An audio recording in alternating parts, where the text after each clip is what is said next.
Good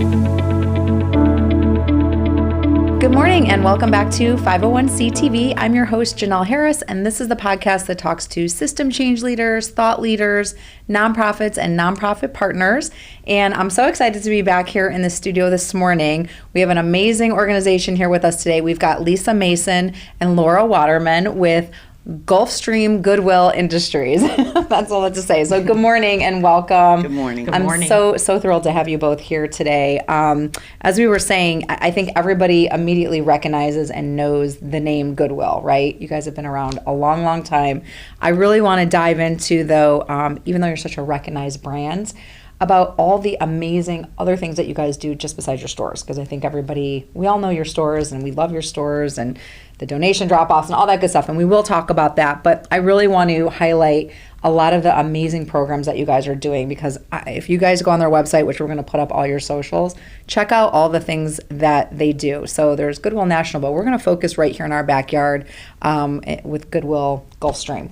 Did they change the name? Did it used to be Gulfstream Goodwill Industries? Thank you, because I feel like years ago when I was like searching, it came up as Goodwill Palm Beach Treasure Coast, but maybe not.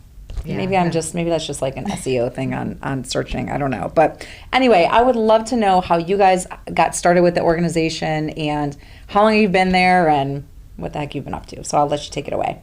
Absolutely, yes, and thank you for having us. Thank Very you. Much appreciate the opportunity.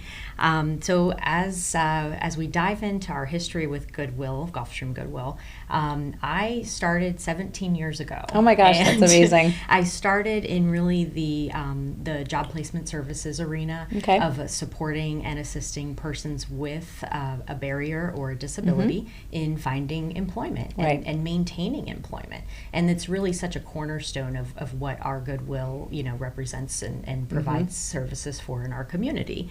And I just have such a passion for it and haven't left. Awesome. I love that. It's such a awesome long longevity that you've got in it. So there must be some great recipe there going on in the organization to keep you there for so long. So that's really neat. And Laura, how about you? I've been with Goodwill for 10 years. I started as an employment consultant, kind of in the same arena as Lisa. I've overseen programs for youth and adults getting out of jail or prison, as well as a mentoring program. And currently, as the community programs director, I oversee our capabilities programs, which are in West Palm Beach and on the Treasure Coast for persons with a disability, adults with a disability. Okay, perfect. And we're going to get into that because, again, huge recognized brands. But I want you guys, let's talk a little bit about the history, I guess. So Goodwill Industries, I mean, I like I said, I do a lot of history. So we're going back, 100 and something years? 1902? 1902. Correct. 1902. Yes. So I don't know. I'll let you. If somebody wants to explain it, or I can explain it because I love the history piece of it. But maybe just tell us a little bit of the background. Started back in Boston. Correct. Yes. Reverend Edgar Helms was our founder in Boston. Yep. And really, his initiative was to assist immigrants coming over and, providing job training as well as, paid wages to these individuals and to really promote skill building and upward mobility. And so he was, going around to a lot of the wealthy Bostonians, if you will, and collecting donations and things that maybe they thought were, garbage, if you will. Sure. And then providing job training and skill building to the immigrants to repair. And then the sale of these goods would then, really that model would then pay the individuals wages so that they would have, have the opportunity to support their family and, be able to provide and live a meaningful life in the community. Yeah. And it really evolved from that humble start in Boston. Yeah, which I would think is really cool because I still feel like at the very core of everything that you guys do, it's still that same kind of process, right? It's the collection, it's the donations, and then the processing of the goods, and then the selling the goods, but also then teaching of the skills and trying to get people, back out into the community and, and able to work and make a living. So I think that's really cool. So then that carries forward then to our area here in Palm Beach and Treasure Coast in 1960. What do we say? 1966. Okay. Yes. So you had a group here then that said, hey, correct. We want a group here, and it was, I believe, a group of like pretty prominent like business leaders at the time, and they got together and then opened up, but started pretty humbly back in 1966. I think they had some like donated vehicles and started off pretty small, and now look at us now. So, exactly. So maybe take us to where we are today and explain a little bit about just kind of the background and how many retail locations we have just here in our area. So, right, to your point, we now have an expansion of our 5-county area. Yeah. So we're headquartered in Palm Beach County, and then we go up to the Treasure Coast and out to Lake Okeechobee. Okay, yeah. And we're currently, one of the larger agencies providing health and human services and supports to, really vulnerable populations, whether it is persons within our capabilities programs who have an intellectual or developmental disability, participants re-entering, society from our jail system or prison system, as well as, we operate 4 homeless shelters in Palm Beach County, and then connect those individuals to, housing, employment, case management, and anything that would be a wraparound service. So again, it's funny that you bring up the 4 different shelters that you guys help operate, because I wrote it literally as a little known fact that that GGI is one of the largest providers of homeless residential programs here in our area, which again, I think it's really important to highlight. I don't think people immediately associate Goodwill with that. And I think that's so cool and like such a great feather in your guys' cap that you're doing all these other like great, amazing things with all the resources that you guys are able to have and your partnerships that you have in the community. So I think that's really neat. So let's talk a little bit about let's refresh everyone on the retail stores and get that out of the way. And then I really want to dive into all the capabilities programs that you have, because I really think that that's so awesome. And when I was doing all my research on you guys, I so many things that I did not even know that was going on. That's really cool in our community. So I'll let you speak to that. So yes, we have across our 5-county territory, I believe 28 retail locations around there. And as you said, obviously we take donations from the community and, then resell them, to the community and to the public at large. And, that revenue generated then gives us the ability to support all of our programs across our 5-county territory. Yeah, which is awesome. Now, the people that you have working in those stores, are those people coming in through the capabilities program? Is it a mix? It's a healthy mix. Okay. That opportunity is certainly there, for capabilities participants or our residential. We also have a charter school, our career academy. I did not even know that either. Right. So awesome. We say internally we're more than a store. Yeah, for sure. Because to that point, again, just trying to educate the community of what our services are. Yeah. And we, do community needs assessments to determine what, is needed the most and the most vulnerable populations that we can best serve. Yeah, that is so awesome. Okay, so let's dive right into the, because there's so many things in this capabilities program. So where do we want to start? I have some notes here, so I'll make sure we hit the ones that really stuck out to me also, but maybe just walk us through kind of what the focus is, and then like maybe some bullet points on all of those different services, because I think it's really cool. Sure. So our capabilities program is for anyone over 18 years old and up. We take anybody with an intellectual or developmental disability. They come to our adult day training program and they're learning life skills, employability skills, social skills. We have community partners who come in and perhaps will present something on nutrition. We have music therapy. We have an art director who comes in and does art with them. We have a book club. So they're getting a well-rounded exposure to different things. Sure. One of the main things that I see overseeing the program is that the social skills and relational skills which is such an important life skill. Absolutely. That if they're not coming to a day program, they might not get to interact with other people, learn how to deal with conflict, learn how do I act on a job, what's appropriate or inappropriate.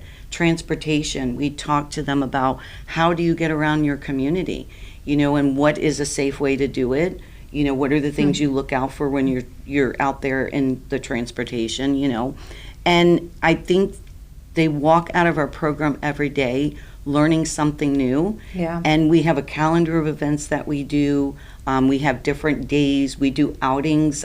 This month we're going to be going to the Jupiter Lighthouse, the Inlet Lighthouse, as well as to the Norton Museum. Okay. So we partner with other agencies in the county as well to get funding to kind of fund those things. Right. And so when we're able to do that, we're able to expose them to things they might not be exposed to.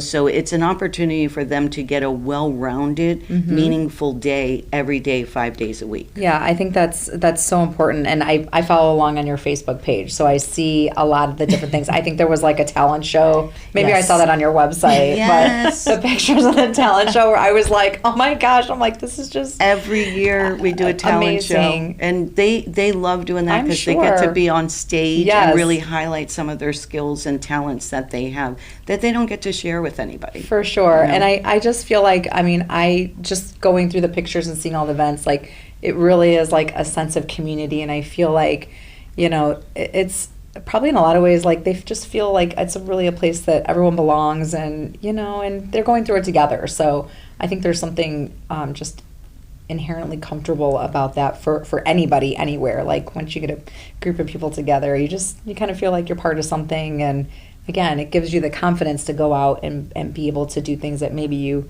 didn't think you could do or didn't know how to do. And now you just feel like, you've got a little more skills in your belt and you can go out and conquer anything. And I think that's really cool. And I think to that point, one of the things, some of our participants have been with us for 16, 17 years. So when you talk about them being together, it's like a family.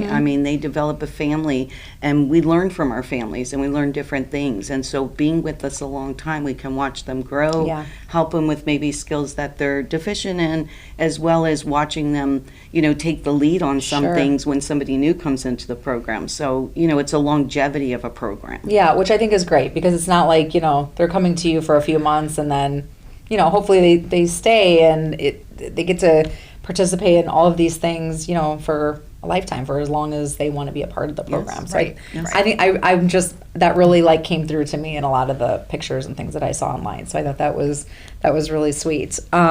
So also talk to me about, we've got a couple programs. Good Grub is one of them. So let's talk about Good Grub because that one really stuck with me. I was like, this is pretty cool and unique, and I'm not sure a lot of people, listening might know about it. So who wants to tell me about Good Grub? Certainly. So our Good Grub initiative is a food truck, essentially. And it's an offshoot of our actual in-house kitchen program that we have, a culinary program. And we are able to provide participants skill building and training like they would receive in a professional kitchen. Right. And they're able to earn their Serve Safe certification in food handling. That's cool. Which is a great resume builder. Absolutely. If you're going to then go out and search for a position in a restaurant or hospitality. And then they're given that opportunity to work in the food truck with a chef and then go to all of these wonderful food truck events that, are popping up all over our community. So popular. And able to, meet that need of the community, but also, learn a skill, and they're paid, of course, while they're doing so. Yeah, no, I thought that was really neat. I was like, and the motto was prepared with purpose, which I thought was really cool, really cute. So then do you guys, work with like restaurants in the community then that might come to you and say, hey, I've got some vacancies to fill. Does that happen? It's something that we are exploring more of and really securing those partnerships in the community and definitely having that pipeline so that folks are able to step into employment. Within our Career Academy, we have partnerships with a few local hotels, and so we're able to also again fill that need from an employer standpoint and a participant standpoint. So it's a win-win. And I love that because I've had some other nonprofits on here and they kind of do that shared kind of,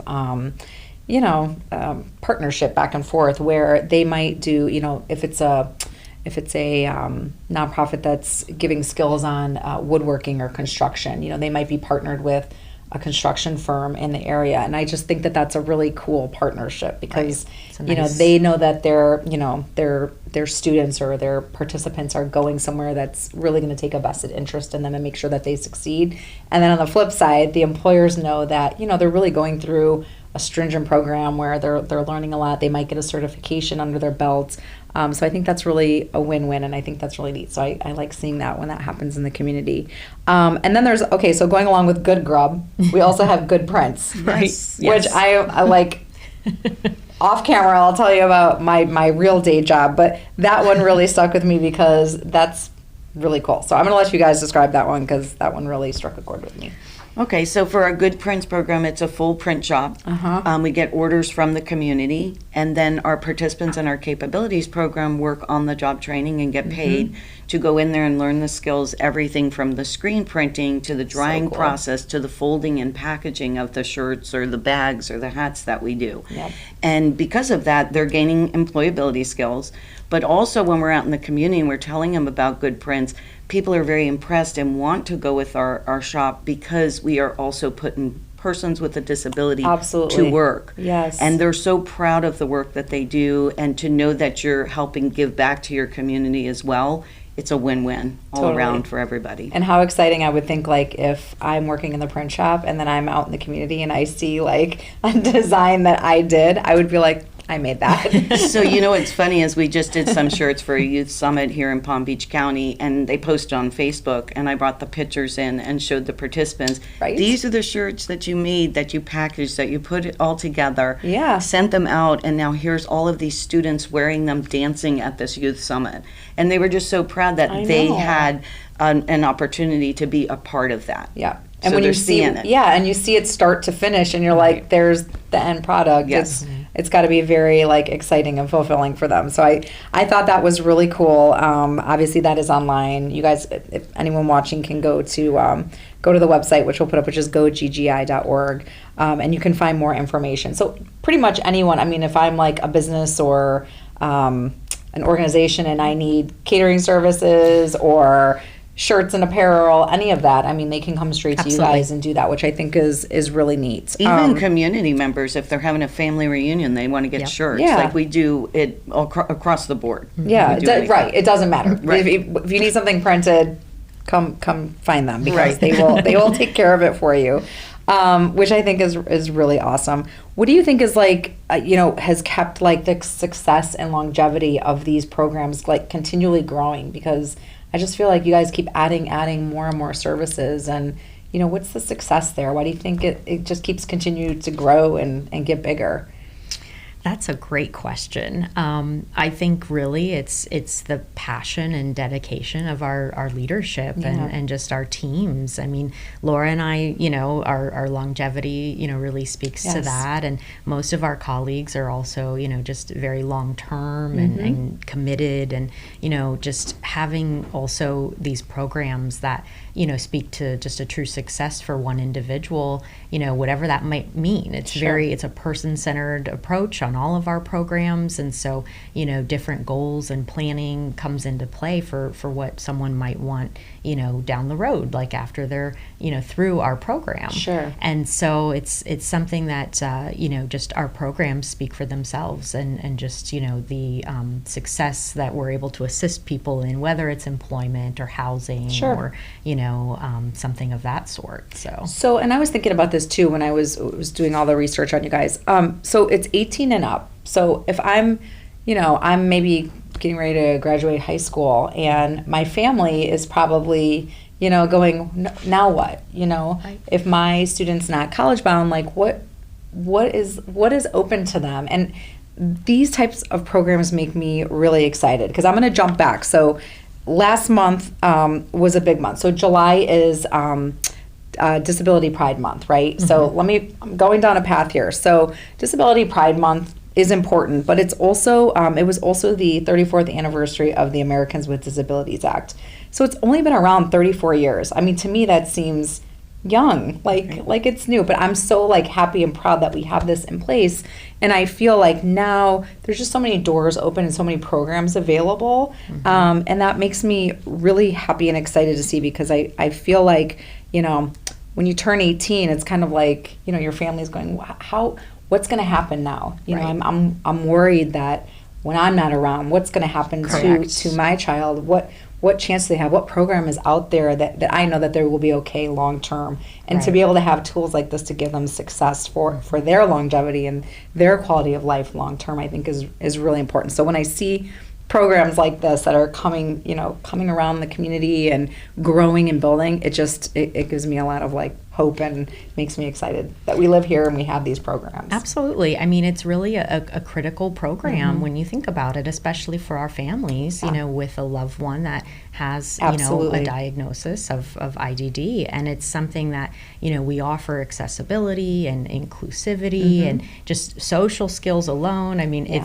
we have a lot of fun too within our programs. I can see that. That's what I'm saying. Like, we celebrate a lot and we're learning a lot, and it really is a nice tie-in to, you know, just everything that we're offering. And we also have too, for the actual caregivers, we have twice monthly a caregiver education evening. That's awesome. And so it's really meant to support those caregivers and to provide. We have a guest speaker every month, and it's, you know, to provide maybe a wraparound service for that caregiver that they didn't know about in the community. Right. And so we offer that in Palm Beach as well as on the Treasure Coast.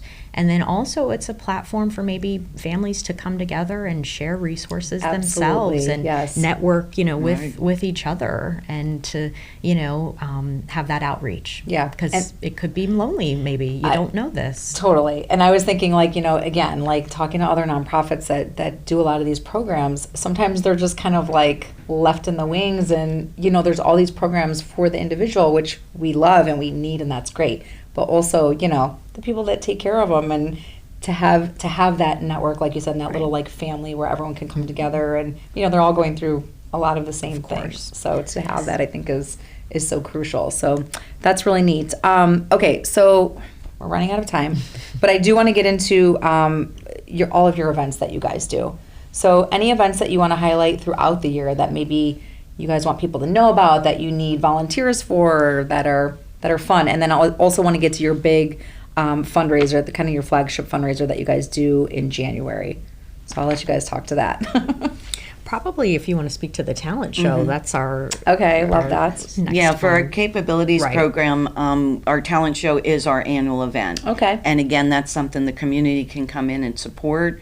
We do artwork throughout the year, and then we auction it off at the show. It's at Palm Beach State College, at their theater there. That's where we've been doing it.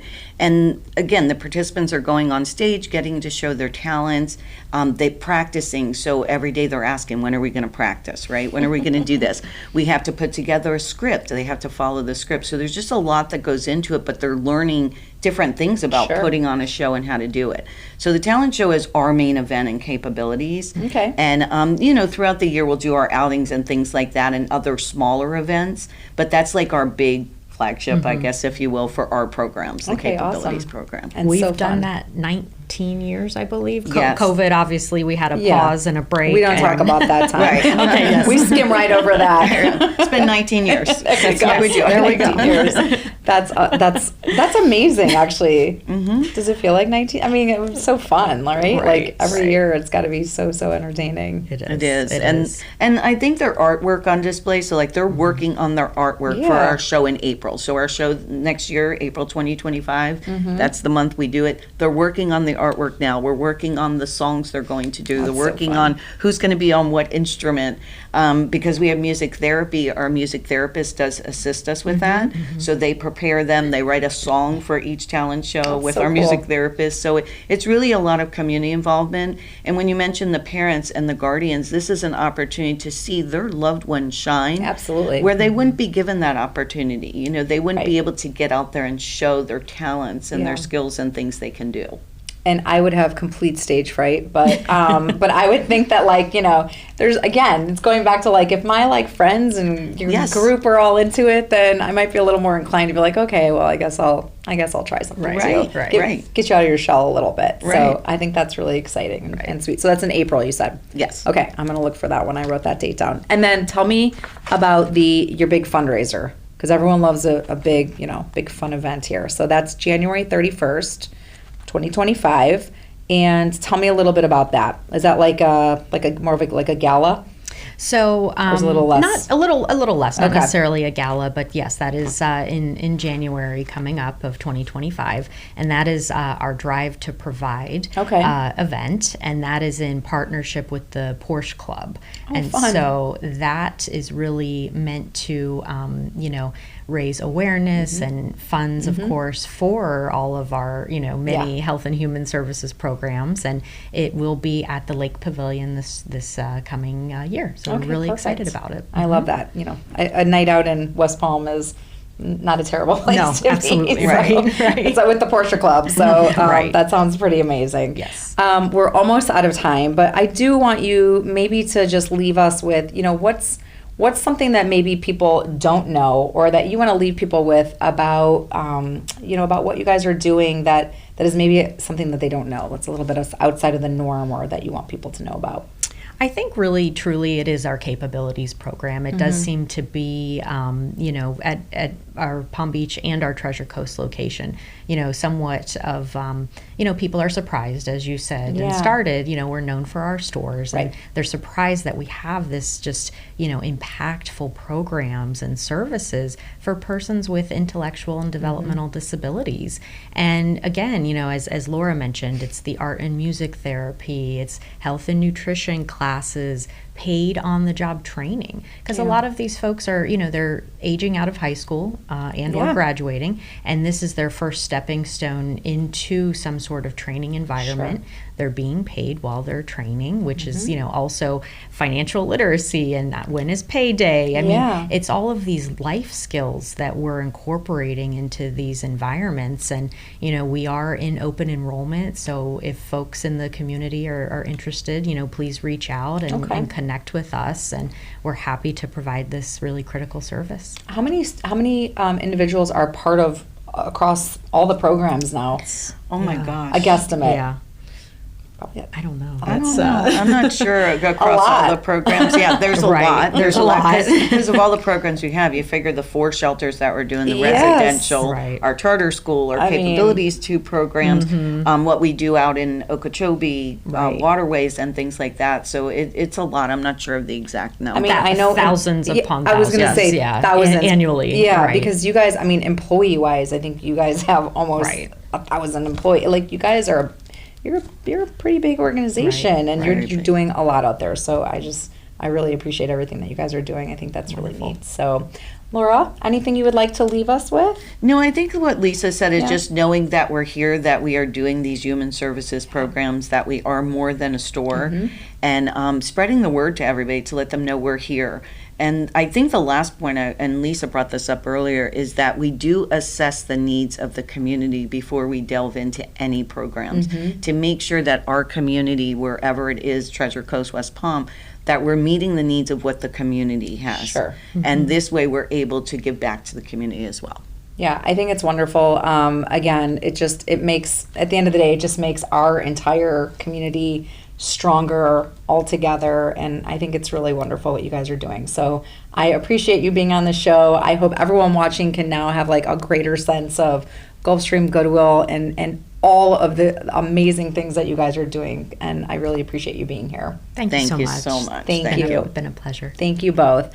So we're basically out of time again, because it goes super quick here on 501 CTV. But I want to thank Lisa and Laura again from Gulfstream Goodwill Industries for joining us here today. And please check out their website and Facebook and all their social, because you guys really do an awesome job of posting, and you will be grabbed in by all their posts and see all the wonderful participants that they have in all of their programs. You can just see how happy and thriving they are. So follow along with them, and thank you for joining us here at 501 CTV. Special thank you to Kana House Studios, Wellington's first and only social content creation studio, and we'll see you next time.